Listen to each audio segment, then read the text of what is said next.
Hello, Honors Comp. This is Mr. Taylor. I am going to walk you through a few databases that you can use for your research paper. And the goal here is really a refresher. I realize that some of you have probably used these databases and are pretty familiar with them. There might be a few that you forgot about or that you just don't know about how to access. So I'll show you how to do that. Of course, if you have any follow-up questions or if there's something you'd like to reach out to me about as you're doing your research and you have some issues, please just send me an email.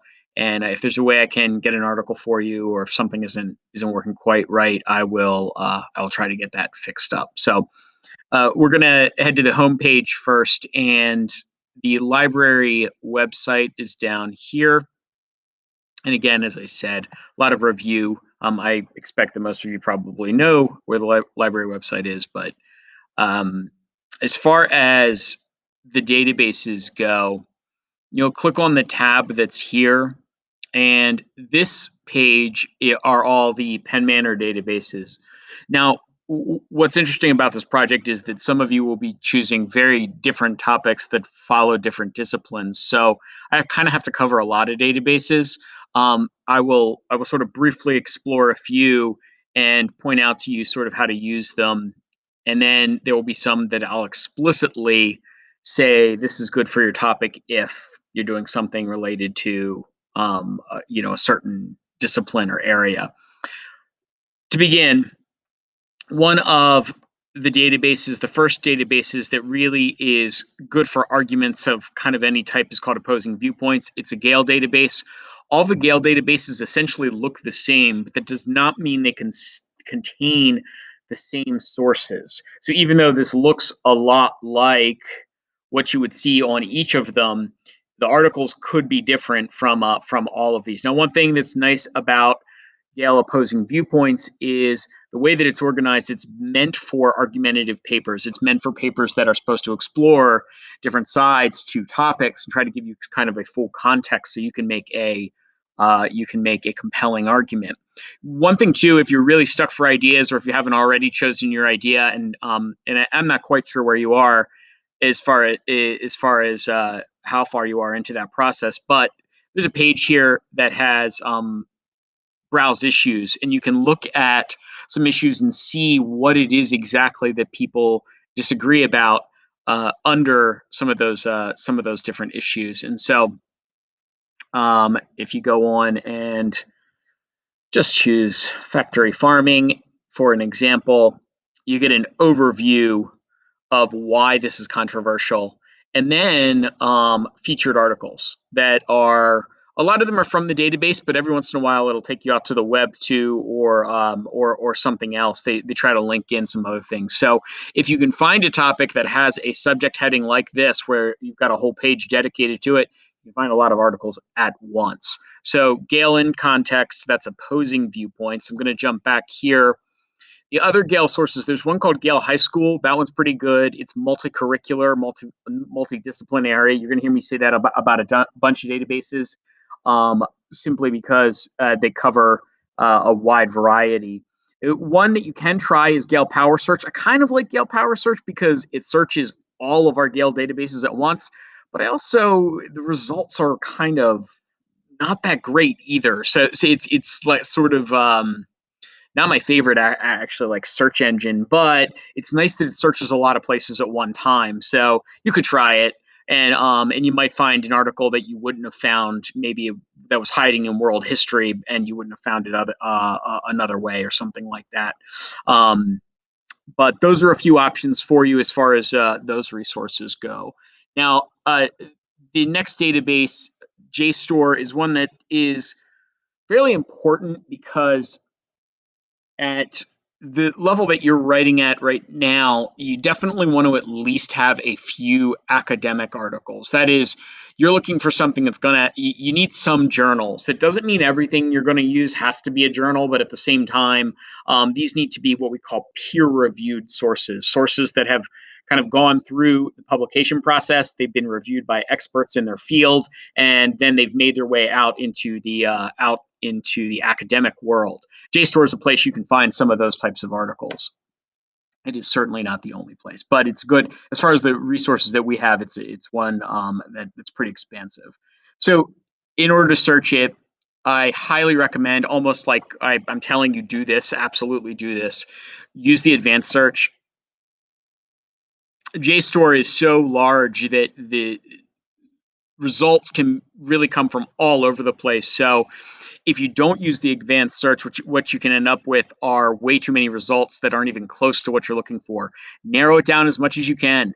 Everything you can put in here. If you have a publication date, if you're working on something related in the fields of the sciences, you don't want to go much farther back than 5 or 10 years. This is different than when we write a literature paper and we can use stuff from 100 years ago. So be aware of how old your articles are and if they're out of date or out of touch with current thoughts in the discipline that you're writing in. You can select the articles. I like to narrow by type often, partly because sometimes the reviews will give you like book reviews and things, and they're not useful. It's actually they can be kind of problematic.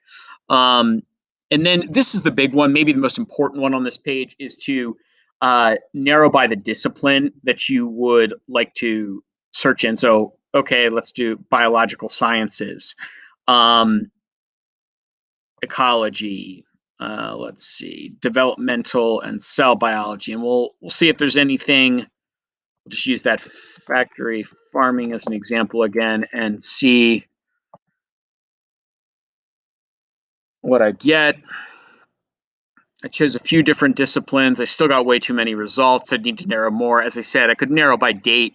That may help some. And of course, my keyword, I may want to be more specific up here. The point is, with JSTOR, use the advanced search. And I'll jump back. Oh, you can download the PDF. You can also get some help citing from JSTOR.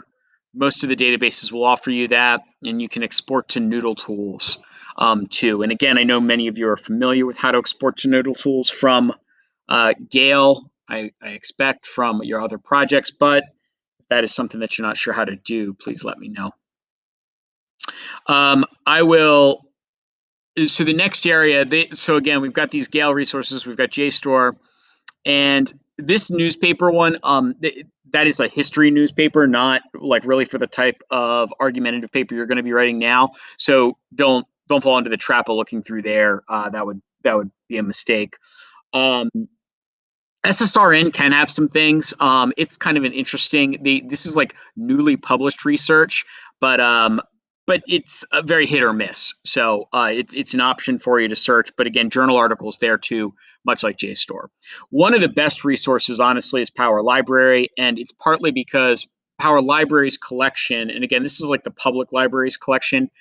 It just tends to deal with issues that are kind of current issues that are being discussed or argued. And the first two databases here are both academic database, see peer-reviewed full text articles, um, content from major college courses you can see from Academic Search Main Edition. One thing I like up from Power Library is this Academic Search Main Edition, partly because it is not owned by Gale. It is owned by a different company.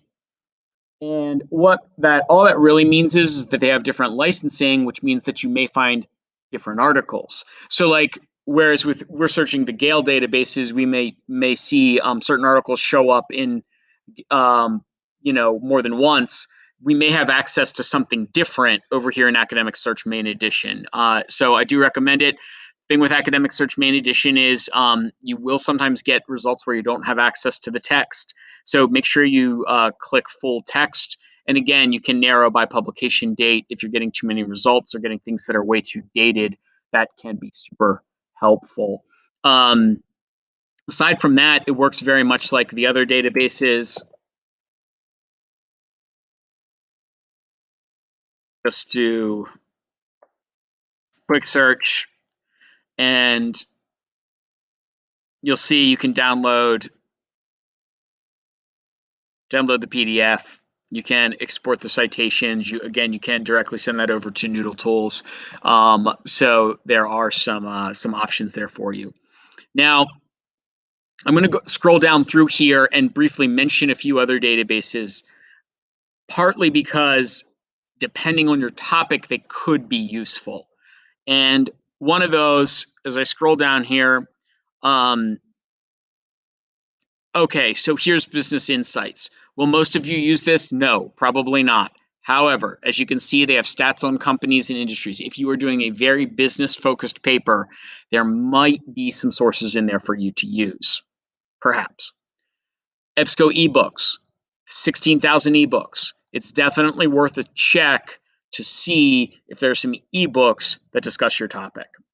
Education reference complete. If you are doing something about school, related to school, standardized testing, college, even like Title, if you're doing Title IX stuff, if you're doing sports and education, anything kind of related to that, you might want to check out Educators Reference Complete, and that would be helpful for those types.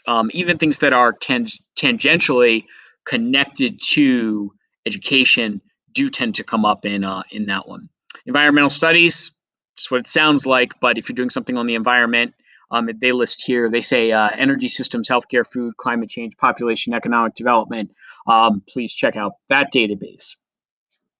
Scroll down a little bit farther. There's another and different collection of ebooks. Those are the Gale ebooks. General one file. So why is this one good?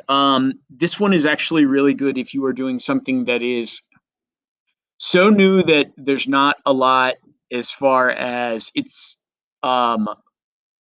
databases haven't had a chance to really collect a lot of information about it. If you're doing something about COVID and its impact on whatever it might be, if it's education or healthcare or whatever it is, you might be more likely to find articles in something like this, because this is newspaper articles, magazine articles, other publication, maybe online publication articles that are all put together in one.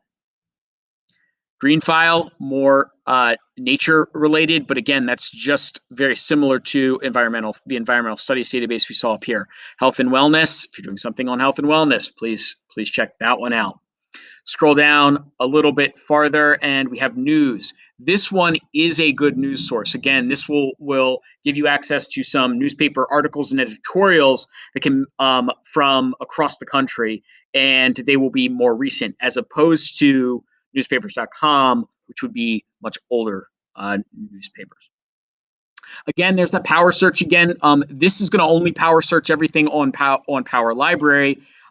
It's a big search. It searches all the Gale databases at once. I like that part of it. What I don't like are that the results are kind of inconsistent, and I sometimes find better results when I go into the individual databases rather than that one. Here's another science reference center for some information there. And there's one more in education, and that's Teacher Reference Center. You may find some other articles and different journals than you did in the first education database that we looked at, which was Educators Reference Complete. So you know your topic, and part of what you'll need to do is to determine, based on your topic, which of these databases on Power Library is the most useful. Now, I'm going to go back and I'm going to talk briefly these last couple minutes here just about passwords. So for our passwords, for Penn Manor databases, for things we can get to, there's a database password sheet right here. So we're under databases, it's at the very bottom of the page. As long as you are logged into your school account, you'll be able to open that password sheet and get the password for these Gale databases and JSTOR and those things that are on this page. For Power Library, if you are at home or if for some reason Power Library won't open for you, there is a new and different way to get into these sources. Power Library is actually an app under your Google Apps. So here you see I'm in Google Drive. I click on Google Apps and I scroll down to the very bottom. This is actually where Noodle Tools is also. Sometimes it takes a moment to load, as it just did for me. You see down here, this PO is Power Library. You can log into Power Library from home using this, or if for some reason it wouldn't load here at school, It typically should load while you're here at school, even if you're not logged in this way. But at home, it certainly will not because they require you to authenticate.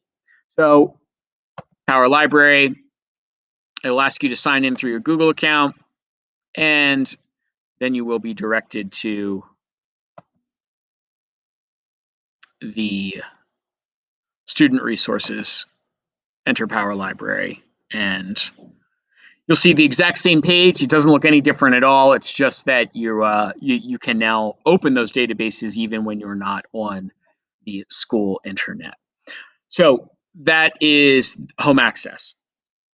If you do have any other questions about any of the databases or your topic itself and what might be helpful for you as far as researching goes, please let me know. And I think that you should be good at least to get started. Of course, you will use some things that are out on the internet and out that are published sort of outside. You'll go to outside websites. You'll use Google. I would just really very seriously recommend and remind you to consider the credibility of those sources and really evaluate those sources for their trustworthiness before you go and cite them in any research or academic paper. There are a lot of one-sided or biased or simply wrong sources out there on controversial issues, ones that use that really don't give the issues really a fair perspective. So keep that in mind. And if you're not sure about a source, you can always ask Mrs. Mayo, and or you can email me and say, "Hey, do you think this is an appropriate source for my paper?" And I can give it a quick look over and kind of determine what I think the credibility level of it is. So that's all I have for you today. I hope that helps, and have a great day. Hope to see you again soon.